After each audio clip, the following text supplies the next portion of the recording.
আসসালামু আলাইকুম এভরিওয়ান। আসলে আমি জানি অনেকেই হাঁসের গোশ পছন্দ করে না, আবার অনেকে খাসির গোশও পছন্দ করে না, আবার অনেক মানুষের কিছু সমস্যার কারণে তারা গরুর গোশও খেতে পারে না। তো যারা হাঁসের গোশ পছন্দ করেন তারা আমার এই রেসিপিটা অবশ্যই দেখবেন, আপনাদের কাছে ভালো লাগবে। আসলে আজ প্রচণ্ড বৃষ্টি নামতেছে, গরমের পরে একটু ঠান্ডা ঠান্ডা স্বস্তি এসেছে, তাই ভাবলাম যে ফ্রিজে 2টা হাঁসের গোশ ছিল, আমি এনে রেখেছিলাম, তো সেই দুটোই আজ আমি রান্না করব। তো তেলের পরে দিয়ে দিলাম বেশ কিছুটা পেঁয়াজ কুচি। তো পেঁয়াজটা বাদামি করে ভেজে নিয়েছি। এবার এখন দিয়ে দিচ্ছি গোটা গরম মশলা। এবার দিয়ে দিব বাটা মশলা।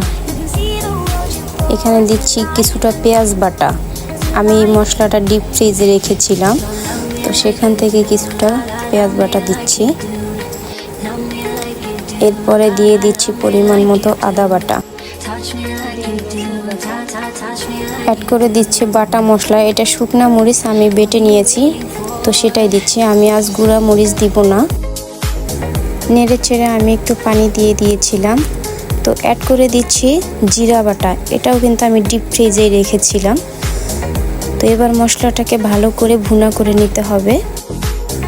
দেন পরিমাণ মতো দিয়ে দিচ্ছি ধনিয়া গুঁড়া। অ্যাড করে দিচ্ছি হলুদের গুঁড়া। দিচ্ছি স্বাদ মতো লবণ। লবণটা আমি প্রথমে একটু কমিয়ে দিচ্ছি, যদি লাগে তো পরে দিয়ে দিব। এবার দিচ্ছি একটু নর্মাল পানি। এটা দিয়ে আমি মশলাটাকে খুব সুন্দর করে কষিয়ে নিব, কারণ মশলাটা ভালো করে কষিয়ে নিলে খুব ভালো হবে।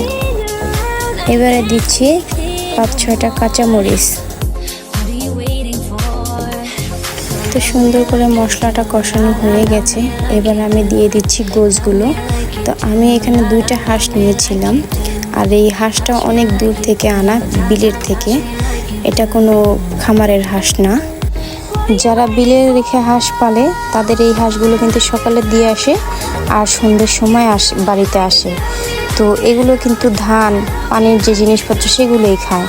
তো এগুলোকে কিন্তু কোনো মেডিসিন জাতীয় খাবার দেওয়া হয় না, তাই এই হাঁসের গোশগুলো খেতে কিন্তু অন্যরকম লাগে। ঢাকনা দিয়ে ঢেকে আমি বেশ কিছুক্ষণ হাঁসটাকে ভুনা করে নিয়েছিলাম। যেহেতু একটা বড় হাঁস, তো সিদ্ধ হতে একটু সময় কিন্তু লাগবে। তো অনেকটা টাইম নিয়ে আমি এই হাঁসটাকে খুব সুন্দর করে ভুনা করে নিয়েছি। তো এবার অ্যাড করে দিচ্ছি পরিমাণ মতো পানি।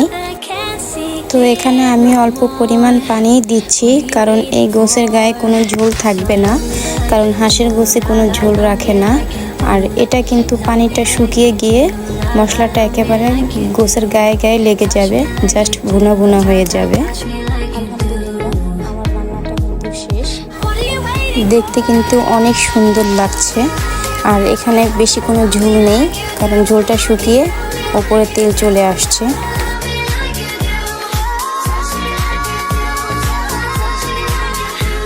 যারা হাঁসের গোশ ভালোবাসেন তারা অবশ্যই এই রেসিপিটা করে খাবেন।